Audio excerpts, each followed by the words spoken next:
Alright, hello everyone, my name is Junglebook1, and today I am going to be covering how to approach fast 9A and how challengers really master this playstyle, and all of the optimizations and the things to think about and to prioritize. And hopefully, after explaining these and talking about that in depth with you, you will be able to improve your fast 9 gameplay and your fast 9 intuition. Alright, so without further ado, let's begin. So, Fast 9 begins as early as stage 2, right? Building the foundation is arguably the most important part of Fast 9ing, is building up the strong foundation so that you're able to go Fast 9 with enough HP, with enough gold in the first place, right? That's what it's all about. So I would say that in a large majority of Fast 9s, like I would estimate probably 80 to 90% of successful Fast 9 games, you're going to be win streaking from the early game. This is because you need HP to be able to sack in stage 4 later on.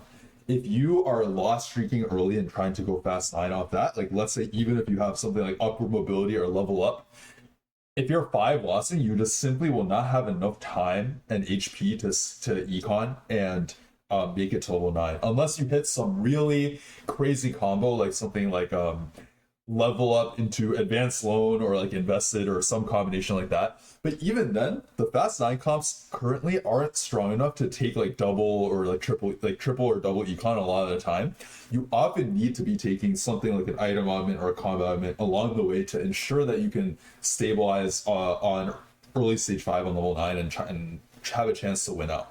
So that is why the best path to fast 9 is obviously going to be off of kind of converting your high roll openers into win streaks and taking that win streak into a fast 9.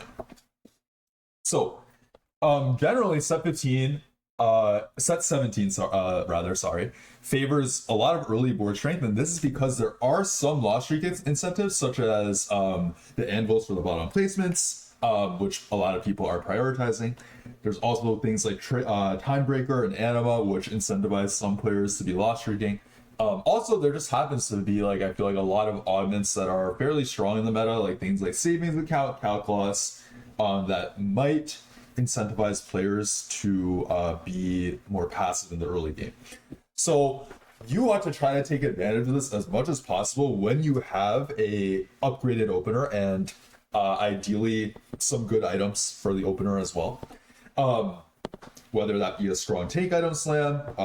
Another classic one is things like Rage Blade in the early game, which leads into Vex really nicely. Yeah, these types of items are things to look out for in terms of trying to build a strong early game port. And so yeah, you really want to think about it like you are playing the lobby and you're trying to exploit the weakness of the lobby, because especially outside of the super high like apex levels of play, like challenger or like maybe grandmaster plus, there are going to be a lot of people just realistically messing up and playing weaker boards than they should because they think that loss streak is better than it actually is. And you really want to be the person who has the mindset to take advantage of this, and you don't want to be super greedy early, and you want to just have a disciplined tempo throughout the game and use that to just steamroll your opponents. So a moderately, as I said, in this this bullet point right here, a moderately strong board is often enough to, or it can be enough to get a 5 streak. Whereas let's say in a previous set where there weren't as many loss streak incentives, I feel like it would be a little bit harder to earn a 5 streak, but I think on average it's slightly easier this set so far to streak if you have a tempo board. So finally, if you realize that your opener is strong, let's say you have maybe 2+ upgrades, or you scout around, you see people are super weak. Maybe someone has Anima, maybe 2 other people have like calculus or savings account, as I said before. Maybe somebody is just like selling their whole board and playing Timebreaker, right? Like if you notice these things, then you should prioritize combat or item augments to try to snowball the early game as hard as possible and 5 streak. And this is because if you're able to use the combat or item augments to earn a 5 to 6 to 10 win streak, you are going to be making, you should think about it as you're making an econ augment. You're basically spawning in an econ augment, I guess you could say, out of thin air, because just off the streak gold alone, you're going to be getting so much gold throughout the course of the game. So that is something worth thinking about. And then obviously, like I said, another very important resource is your HP, which we will talk about later on, which you will later trade for more economy, basically. So that is why I mean I'm sure people are aware of this, but that is especially why when you're trying to go fast 9, this foundation is extremely important, because it just improves your success rate later on by an extremely large percentage. Okay, so don't be afraid to slam items early on to secure a streak, even if they are a little weird, or if you think that you're like maybe thinking like, okay, I made a Nasher. Who is this gonna go on later? On like, let's say like a Vex Graves Fast 9 board, something like that. The thing is, in the Fast 9 boards, there will almost always be a unit that is serviceable with the items. Pretty much any archetype of item, like fighter items can go on like Blitzcrank or Fiora. Marksman items can go on Graves or Vex. Tank items can go on any of the tanks that you may buy, Kench or Nunu, for example. There will almost always be a serviceable holder for these items in a Fast 9 board, and kind of your job later on is like you can alter kind of the carries that you're playing, the board that you're playing, based on what items you slam early. So it's much better to play that way. Slam whatever is available on 2-1, and don't be too worried about being best in slot on like Vex, for example. And then you can easily adjust. For example, if you make like Nash or JG, but you have no Rageblade, you can easily, like I said, play that on a Blitzcrank, but you could also play that on like a 4 Vanguard board, and you could put it on like Bard or Sona too, right? So that's just something worth thinking about as well. And like I said, the priority is just winning early, figuring out what to do with items later. That's the most important thing. You want to take advantage of the fact that your opponents might be hesitating and thinking about, like, they might be the ones who are thinking, oh wait, like Nashers is a little bit weird on Vex, so am I sure I want to slam that? And then you just slam it on 2-1, and then you, like, let's say you like scam a fight because of that. That's such a big advantage, right? That's such a big swing in the basically the win share of the game if you're able to like win that round for free. Okay, so that is pretty much all I would have to say, or pretty much most of the main points about stage 2. Maybe I'll come back and reference these points later on. All right, so moving on to stage 3, it's going to be all about maintaining momentum, and I think that after you buy streak stage 2, protecting the streak is probably the biggest priority out of anything. You should be willing to level very aggressively, even if it's off the common intervals. So I wrote here very often when you're playing from win streak and trying to continue the streak, you will often be just pushing level 6 on 3-1, and then level 7, even as early as, I said 3-5, but even as early as 3-3, if you think that unit that you're leveling for will make the difference in continuing the streak, right? Because you are willing to pay the price of dropping a little bit of interest as a way to basically like buy insurance, to make sure that you continue winning, you continue beating the opponents, and you continue preserving your HP and your streak. Because preserving the streak will make you way more gold. It will make you all of that gold back while making sure that you win the fights and have the HP to stack later on.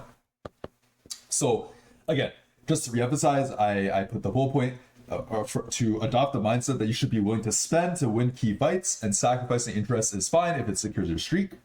And keep in mind that even 1 and especially like 2 lost fights in this stage, like early stage 3, can really derail you from going fast 9. Like it can instantly make it a lot riskier and a lot harder. Sometimes you might even have to resort to rolling on 8 if you, let's say, lose 3-3, 3-5, and 3-6 or something, like, and you find yourself around like 75 HP.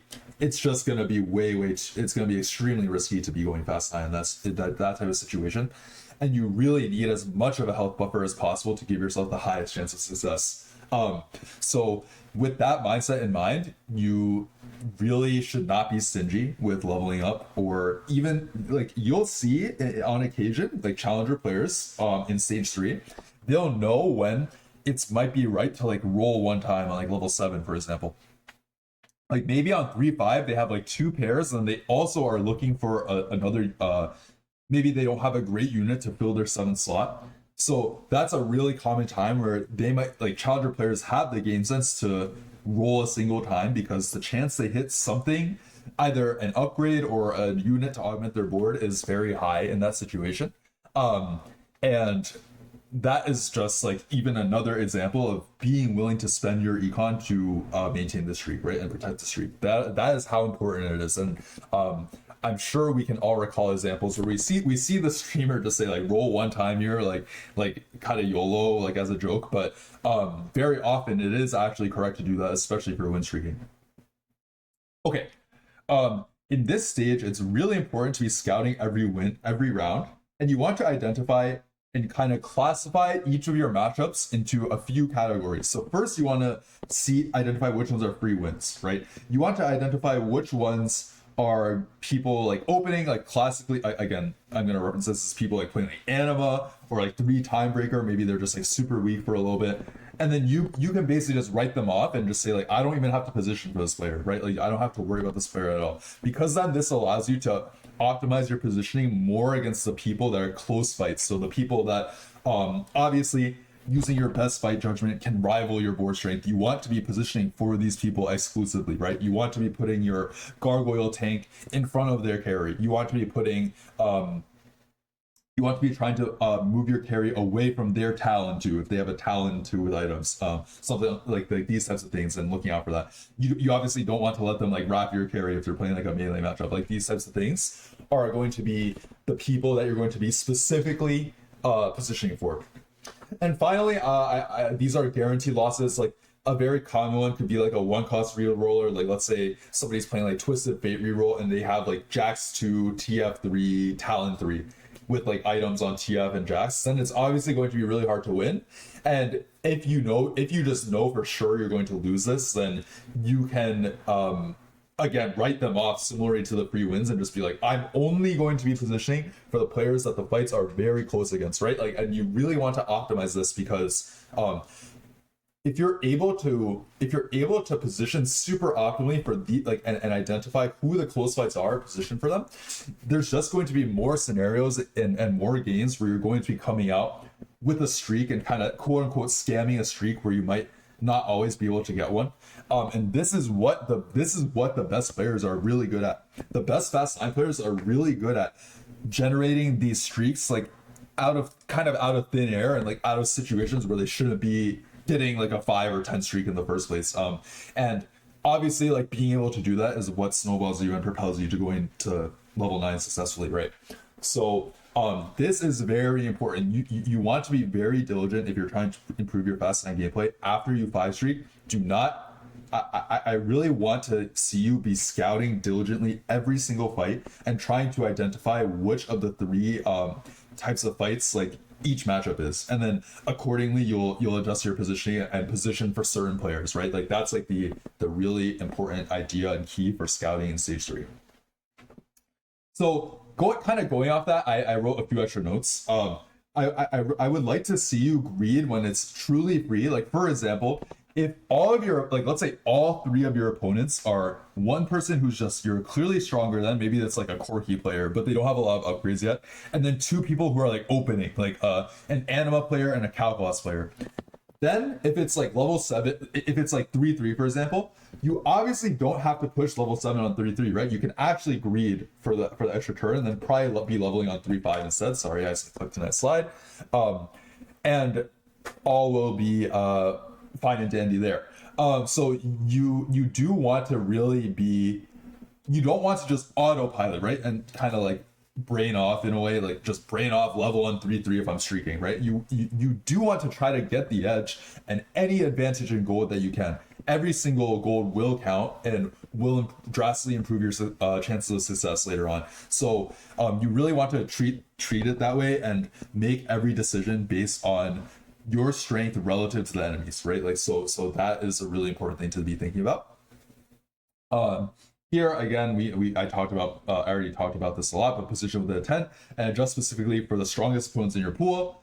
And I guess I should say for the strongest opponents that you can beat, like that you can realistically beat, right? Like not if there's somebody you just can't play, if there's somebody you can't beat, it is what it is, right? And you just have to hope that you dodge them for a little bit.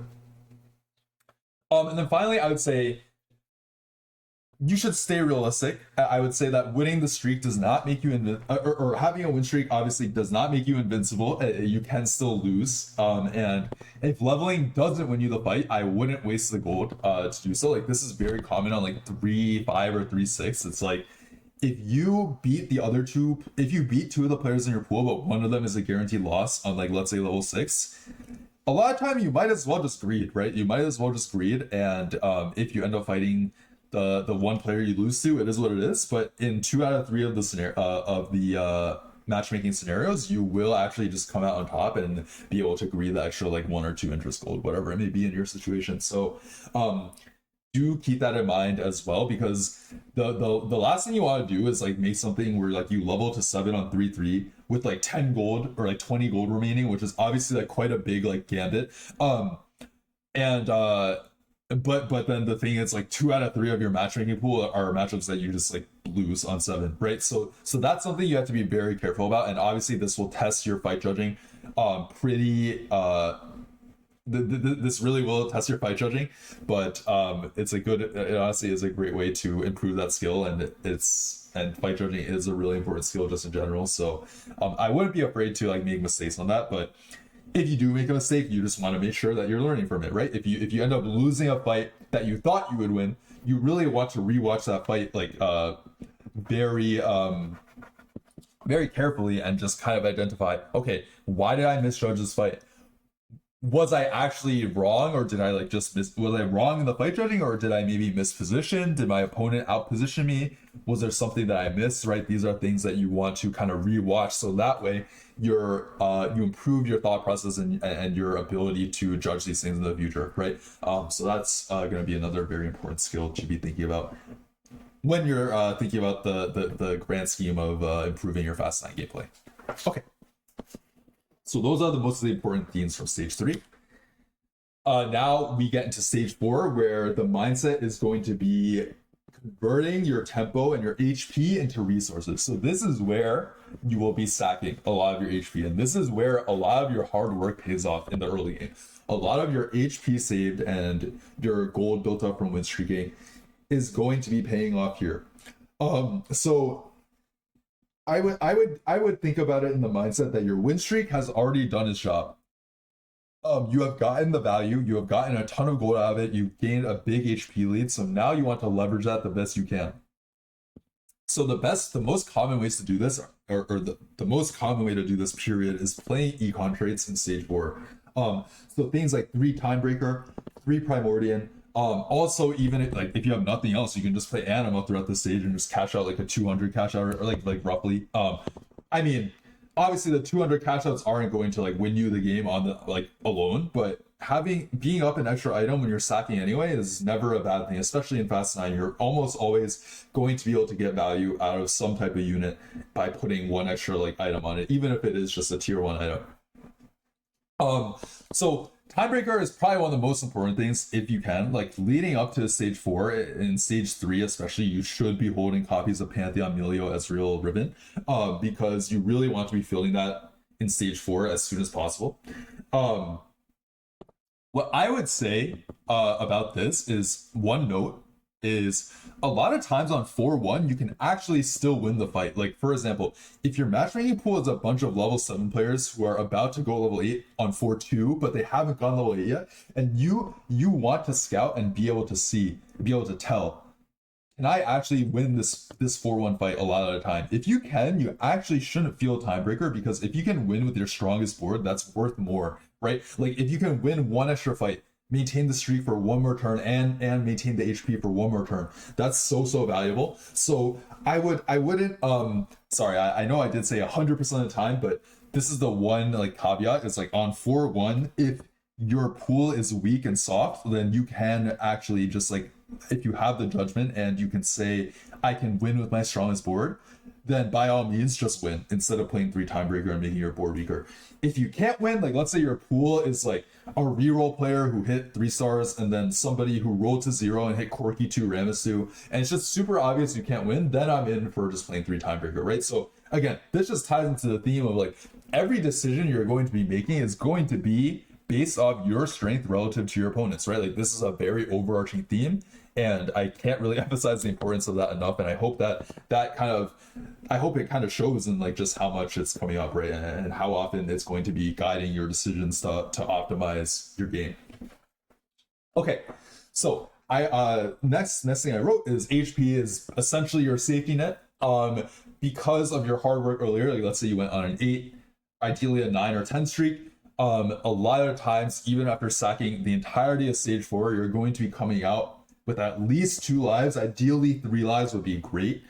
Sometimes in really high roll spots, if you can like win a stage 4 fight somehow, you could be looking at like 4 lives potentially, but I would say 2 to 3 lives is most common.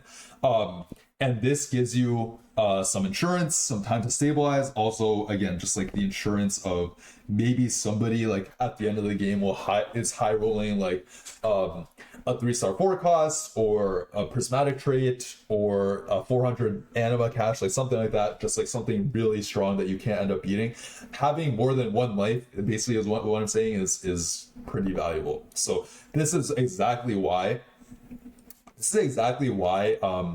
having this like HP net is super valuable. On top of that, one other thing I didn't mention is just straight up, a lot of the time you might have trouble during your pivot turn. Like it's a lot to do and you might slam your items a little slowly, you might miss position or not be able to position for a fight, and then you might be losing 5-1, right? Like that is the reality of some Fast 9 games. Like even at the very highest level, the best players, sometimes they will fail to do their whole turn and like scout and position and do everything, and it is really hard. So that is another reason why having as much of a streak early on and as much HP early on is so crucial, right? Even at the highest level, the players are not perfect yet. So okay, so the next thing you want to be doing this stage is you want to maximize the value in each of your losses. So obviously we're doing that already by playing something like Timebreaker or Anima, but during this stage, I know you're going to be like sacking, but you still want to be scouting every round and you want to position to kill as many units as possible. So what this means is, let's say somebody is playing a Rammus and their Rammus is on the left side of the board and it's super tanky, like a Rammus 2 at 3 items, but then they have all of their other like lesser frontline units on the right. That's kind of a sign that you should be moving to the right side, right? And you should be trying to save every single HP possible, with the hopes that it will give you an extra life at the end, right? Like, and you never know how the HP situations might play out, especially because a lot of time you're playing Fiora on the Fast 9 boards. Like every single HP could be the difference of you having an extra life. And again, then that can make the difference of you having an extra placement or winning the game, right? Like it could make the difference of you going 8th versus top 4, right? So there's just like a lot of emphasis here on, do not treat, like, just because you're sacking, do not treat this as a stage where you can afford to not scout. Like you want to be super urgent about this and super meticulous, because again, this is how the best players do it, right? Like they are min-massing and squeezing the absolute most value out of every single round, and this is how they are successful at the highest level. Okay, so I also wanted to note that 4-2 is basically the final augment selection. So you really want to, I kind of wrote it down here, but you want to really take what you lack. For example, if you already feel like you're in a really good econ spot, but you are lacking in items, then it would be a really good idea to try to take items, because items are incredibly important in Fast 9. Vice versa though, like let's say you've been tempoing really hard, you've been leveling aggressively and sacrificing econ for that streak. That's good, and you have a lot of HP as a result. But that means that you're often going to be needing like some type of econ, like whether it's like I wrote some classic examples that are like prismatics that are really good. Duo Q is another one.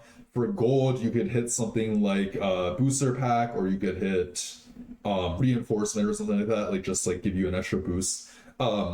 So I do think very often you're going to be taking your econ augment around here. Yeah, I think taking an e-comment of 4-2 and combat or items on 2-1, 3-2 to streak is like the ideal situation, right? Like that's like the ideal setup for a fast 9. Obviously, in some cases, it's really going to depend. Like you could be doing econ on 2-1 or 3-2 and combat later, right? Like it just really depends. But as I said before, and kind of like what I'm saying here, fill weaknesses and don't overinvest in one bucket. That kind of references back to what I said earlier, kind of about just for the example of econ, right? Like fast 9 right now is not, it's not something that you can take triple econ into and win out like reliably. You really cannot. If you don't have enough items for your carries or enough combat for your carries or your board in general, you're just going to lose to like a quirky player with Baron's Lair, best friends, and like some other augment, right? Like just like triple combat or something like that. Like you're going to just lose to these boards, even if you hit best 2 like super early, you can still just lose. So I really do think that this idea of not trying not to overinvest in one thing is a super important thing to think about. Okay, so and then finally, I would say just a general idea is like if you don't need econ, like I said, I would prioritize items over combat because you can basically never have enough items in fast 9. I would say that one backline carry set, one tank set, and then one melee carry set is a very good baseline to try to push for as soon as possible. And then also, I didn't write this down, but TGs are just really good in general in Fast 9. I'm sure many of you are aware, but it just kind of prepares you for being able to itemize whoever you upgrade, whether it's a Sona 2 or a Blitz 2 or a Fiora 2, excuse me, or a Graves 2. That way you just have guaranteed a guaranteed way to itemize any unit, right? So do be prioritizing TGs as well if you have gloves. I think that's like probably one of the best items for Fast 9 as well. Okay, so those are most of the key points about Stage 4. All right, and then finally, we have finally reached Stage 5, which are probably, as I said, probably the most important turns of the game. In terms of your execution in these turns will probably have a very, very big impact, right? So here I want to kind of give you some advice on how to be perfecting your execution as much as possible. So the Treasure Dragon is the last chance to fix your game. If you need gold, you should dig for, these were the old values, but it's actually 20 or 30 gold cash outs now, because each gold option on the Treasure Dragon gives 10 gold now instead of 12 as it was previously. But even still, if you're in desperate need of gold, I would not be afraid to try to dig for like maybe like 20 gold or even like 30 gold if you hit that cash out.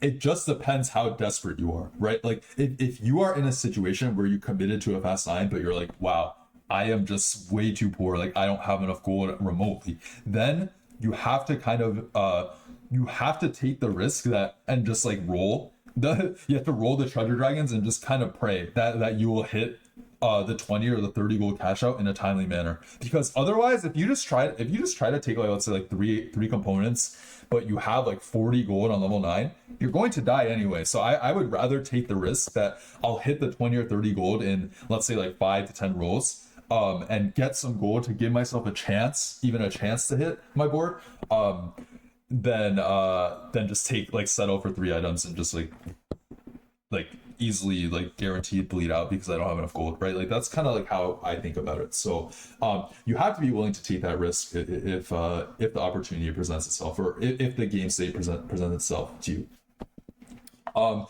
If you're missing key utility, I would be willing to invest right now. This isn't super relevant when you're playing Aatrox on your board, which is a common Fast 9 variant. I'd say like the 2 common Fast 9 variants right now are the Aatrox Akali with like full legendary, or you could play the 4 Vanguard. In the 4 Vanguard version, you don't play Aatrox Nova, so you do need Shred pretty badly, I would say. So in that case, I would recommend if you're missing utility in that comp, I would really recommend investing in trying to find that Void Staff or that Spark, because I do think Shred is essentially required in almost every fight in Stage 5. I think Anti-Heal is the one you can kind of get away with not having. I mean, it would be ideal to have it, don't get me wrong, but if you had to pick between one or the other, I do believe Shred is much more essential, if that makes sense. So do keep that in mind, that if you have the luxury of a lot of gold, that you should be willing to spend to secure your utility items if you need them. So 4-7 is probably the best turn in the game to level and begin rolling, and this is because you're often on, like, it is the standard like leveling interval on 4-7. Unless you have played like something like Timebreaker, or like there's augments that give some SP, like Patient Study or something that could adjust your interval, obviously. But in a normal game where you didn't play, like let's say you didn't get XP from Timebreaker and you didn't play Patient Study or Cluttered Mind or something like that, 4-7 will be the leveling interval. And also the nice thing about this set is you're essentially going to have 2 full rounds to complete your pivot without losing anything, and this is because you don't gain interest. Like I'm sure many of you are aware, but from 4-7 to 5-1, you don't gain any interest, so you don't have to worry about losing out on, like, let's say like 4 or 5 gold, and you can just send all your gold on this turn. And you can see the Treasure Dragon gives you a solid, like, after you pick your, like, I think it's in total 50 seconds. After you pick, your items, you can just start doing your turn immediately, and you get so much extra time. So you like I said, it sets up your ability and maximizes your chance to stabilize on 5-1 as much as possible. So this is very, very important. My tips for clean rolldown execution are the following, and I will show some examples as well in some clips later on. But I would say that you want to sell all of your, like, the first order of operations, the first operation should be sell all the units that you are not going to be playing on your board first. Everything. In this screenshot, you can see I sold everything but 3 units. And this will just make the pivots so much easier for you, because as soon, like, I'm going to roll once, hit a Fiora. As soon as I hit the Fiora, I press the W key to deploy the unit to my field, or I just like drag it onto my board. If that's what you're more used to, that's fine. And this will just keep your bench very clear. It'll keep your board very clear, and it will declutter your mind, like kind of the opposite of cluttered mind, funny enough. But it will clear your mind, and seriously, like, I mean, I know I'm kind of joking here, but it is such a tried and true, like in my opinion, it's such a effective way to just make sure you are thinking straight and you're not getting dizzy because there's too many like trash units on your board or bench. I really think this is the best way to go about it. And usually when you're fast nining, you know exactly the board that you want to end up on, right? And like I talked about the two that you will be playing maybe 90% or 80% of the time, which is this Vex board and then also the 4 Vanguard board. So do this first, okay? I would highly recommend this, selling all the units that you don't need. I would, ahead of time, I would team planner the units that you need. I think I really recommend this. This is a free resource that will guarantee, I would argue it guaranteed speeds up your rolldown. It will guaranteed speed up your rolldown. You can just make sure that you mark all the units that you need.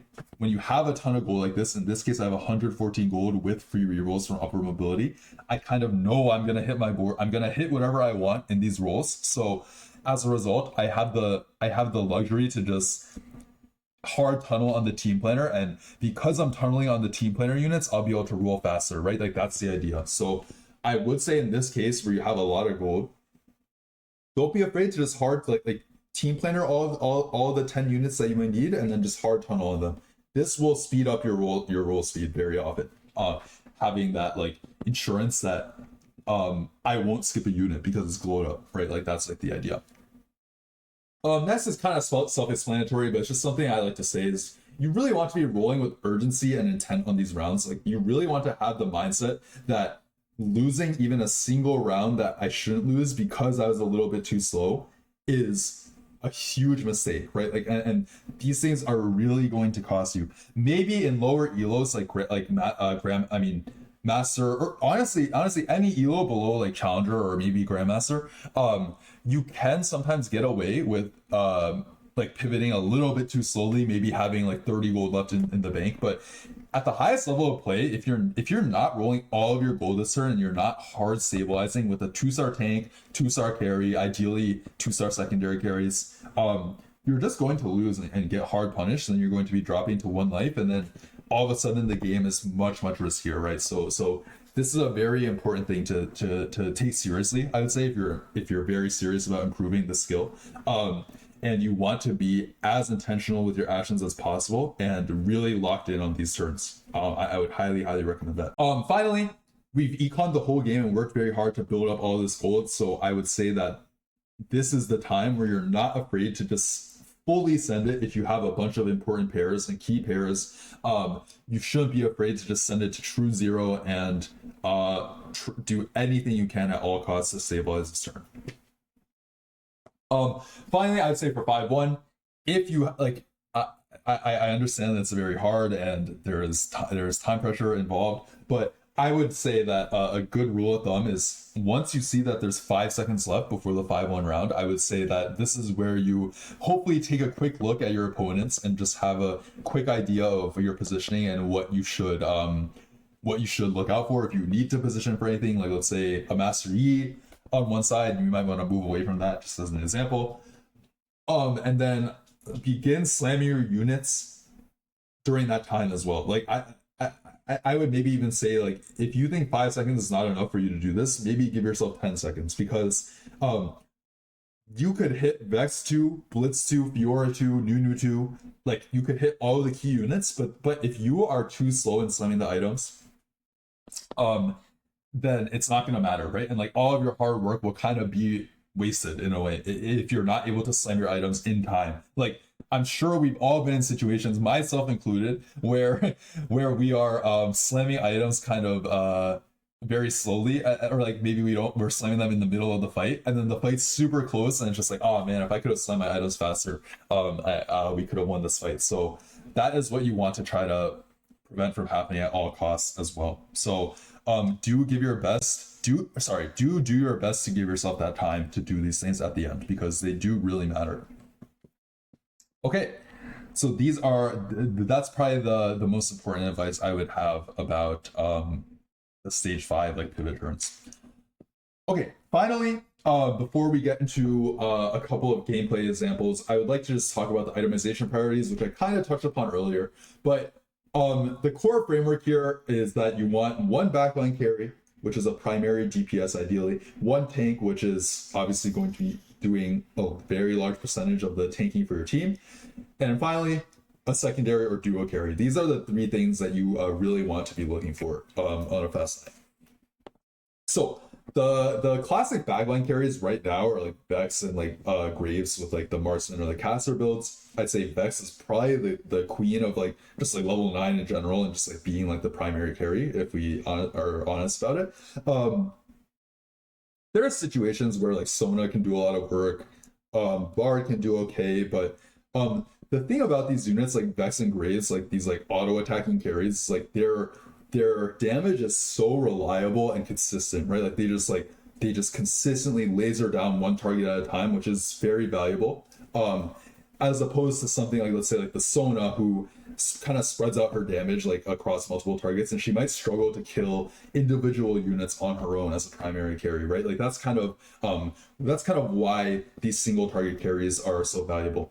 So I would say that itemizing them first is very important. Next is going to be your tank. That's very often going to be things like Bramus, Nunu, Tahm Kench, Alawi, these types of units. Morgana, now that she's in the mix as well, can be a serviceable tank for a little bit. And obviously these are going to be stalling for your oftentimes ramping carries with like Kraken on Graves or Rageblade on Vex, right?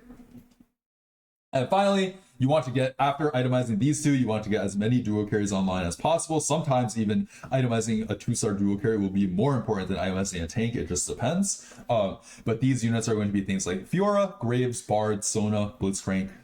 Shen is another one that I forgot to write down here. But your goal with this unit is to diversify your team comp. And what I mean by that is you don't want to be investing all of your power in one unit that if it gets killed somehow or CC'd somehow, you just instantly lose. You want to have some other backup to really bolster your team and bolster your chances of winning any given fight and being able to win in many different fight scenarios. Obviously, so yes, they diversify your team comp. Many of them provide utility as well. Like for example, Sona gives the mods, Blitzcrank gives like the CC effect, like being able to punch enemy tanks. Fiora heals your team and also heals you as heals your tactician. Ard can print gold, print Elder Dragon, right? These are just the examples, but and yeah, just use your leftover flexible items on these units. So very often it'll be things like Void Morello red buff. It could be a TG, like I said earlier. Just going to be whatever leftovers you have after itemizing your main carry, right? Like that's like the important thing to think about. These are things I kind of expect you all to generally have a good understanding of, but hopefully this like order of priorities, again, this is just like a rough, it could change, the priority could change on any given game, but I would say generally this is the order of priority in a fast line for itemization. Okay, and finally I had a handful of gameplay examples that I would like to look at real quick. So first is actually a gameplay of mine, and in this game I am going fast 9, and this is the screenshot I sent or I had in the presentation actually earlier. On this treasure dragon, what I'm lacking is not gold, if you can see here. In this situation, I am level 9 already with 83 gold, which is going to turn to 93 gold plus 17 rerolls, and I have like a lot of gold on my board that I can sell as well. So I kind of have an idea that I want some items here. So I roll the double item plus 1 gold, and I look for more items than that, and I get triple items. So I'm like, okay, this is probably good enough. I'm going to be settling for this, and then I'm going to be rolling. Again, here I roll a couple of times, but then I realize, hey, I need to like sell my board and kind of get a move on, and so that way I can do my roll down. One thing I will note is that on the current patch, this was on the first patch of the set where Kench wasn't as good, but on the current patch, I would definitely recommend holding on to Kench in this version because Kench 2 can serve as your tank for the entire game, as opposed to Nunu 2. In the past, it was really preferred to go for Nunu plus Blitzcrank, but if you hit Kench 2 but don't end up hitting Nunu 2, it's just like really good to have. So I wouldn't necessarily recommend selling this now, but yeah. Anyway, I do sell all of the lesser units first. That's my priority, and then again, this just lets me just kind of have at it and just like roll as fast as I would like. I skipped the Morgana there, but you can kind of see, like, I mean, I'm not like truthfully, I'm not even rolling like that fast. I don't think this is something that is impossible for example, like you guys to do. Like, I really don't think it's impossible. I think there's a lot of things I could do faster, and like if anything, there are a few things I'm messing up on, like holding like extra units that don't really matter. But I was able to roll all the gold in like, let's say like in like 30 seconds or so, and like I don't think that's unrealistic for people to try to strive for, right? Like that's like this is like a really good example. And like, yes, I ended up not hitting a lot of the 5 costs, but like that just kind of is what it is, and like that's gonna happen sometimes, and that's part of the risk of fast 9. But this is again why having this much gold, or you can almost never have enough gold, right? Because the board is so expensive and you want to protect yourself from low rolling as much as possible, so having extra gold as insurance is really important. So yeah, but this game was a good example. And then finally, we can see in the 5 seconds leading up here, I was even a bit slow. Oh no, sorry. This was actually still 4-7. On 5-1, I still have time because I rolled all my gold. So now I'm like, okay, I need to begin slamming my items. I need to start scouting as soon as possible as well. I think I hopefully do that at some point. And yeah, you can see I'm taking a look at my matchups, yada yada, and then the rest is history. So that is the first Fast 9 example that I would like to show. This is another game of mine that I did go Fast 9 as well, and this is another situation where what I'm lacking is not items this time. I actually have a lot of items. I have 3 item augments, as you can see, but what I'm lacking this time is gold. So this is an example of a time where I'm going to be looking, like, I see a triple item cash out, and this one I would take in a heartbeat on the last game, right? But in this game, I realize I need gold, and I need to try to like dig for it a little bit. And so I roll once, I see the 10 gold option, and I was like, okay, this is probably like good enough. I'm willing to like settle for it and just take it, because I knew the Yasuo boon would also give me 10 gold, so I was getting 20 in total. I thought that was like barely enough to give me enough to go fast 9 here. To be honest, I'm not super rich here, but if I'm able to hit something like LeBlanc 2, Nunu 2, that's enough to stabilize me until I make it to Vex, is kind of what I'm thinking. So I do my roll down, and I think at this game I did really high roll the Vex 2, but you can see in this case, for this variation on the board, I made the LeBlanc 2 as insurance because I was expecting not to hit I was kind of pre-expecting not to hit Vex 2 in this roll down, so I was like, okay, if I don't hit Vex 2, I'm really going to need LeBlanc 2 until then, is kind of my approach. So that is just something worth noting. But yeah, so I mean, pretty simple though. Like, in this case, I didn't really have to sell anything because my whole frontline was already like predetermined. I just had all the frontline that I wanted, so it was quite easy, and I was able to just do what I needed to. Honestly, this clip was more about the treasure dragging decision and like my decision to try to like dig for some type of gold. And that 10 gold was the difference in me being able to high roll Vex 2, right? So like I in a way I set myself up to high roll that, right? Like that's like something that that you want to think about. Is like you want to give yourself enough gold to even give yourself the chance to high roll something like that, right? So yeah, so I was able to hit Vex 2, and I think I was able to like win out this game, which was really nice. Even this game though, I was a bit slow in my itemization because I failed to budget enough time for myself to reforge these artifacts. Funny enough, I reforged into exactly Mogul's Gamblers, which I just thought was very funny, but I'm just trying to look for anything that will be acceptable on my board. I was like, okay, Death's Defiance for Blitzcrank, Infinity Force for Blitzcrank, whatever. But you can see I'm like slow to slam my items. Like I didn't slam the Vow in time for the start of combat mana. I didn't slam this. I accidentally put the Soul Plate on Alawi. Just really messy, right? So like this is again why I mean I consider myself like fairly fast. I don't think I'm the fastest player. I think I'm like okay, like it's like somewhat average, but and even me, like I really struggle. Like it's just really hard to do all of these things, right? So I didn't give myself enough time, like 5 seconds to slam these items, right? So that is a very important thing to think about. If anything, I probably should have slammed these tank items first and then worried about the artifacts. Okay, so this is another Fast 9 example. And finally, I would like to show a game of Darthnub, the world champion in the Stargazer Cup, which happened just a week ago. And so Darthnub, I started this clip on 4-1. You can see he's 90 HP coming off. He did lose 1 round on 3-2, but he was able to win 9 out of 10 of the first 10 rounds, so that is good. He found an early Sona, and he's holding all these Vanguards on bench, so you have an idea, like he knows the board he's playing for, right? So that is another thing worth noting. And then finally, he has the 3 Timebreaker ready for stage 4, so that's really nice. And like these, again, like the world champion Darthnub, he is looking for these things, and he's doing these exact things and prioritizing these things when going Fast 9. So we ought to all do the same, right? Like hopefully this shows that. In this case, he believes that he really needs gold, so I think he's defaulting the right, which gives 10 gold and an item.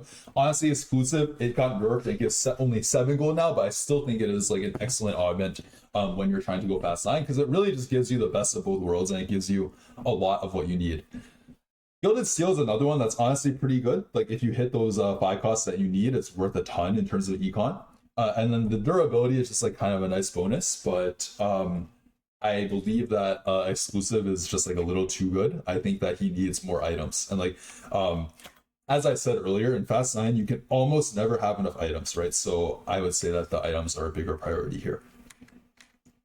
Okay, so yeah, as the stage goes on, you can see Darthnub, he knows he's going to be losing, so he stays at level 7, and he's willing to greed every ounce of gold possible.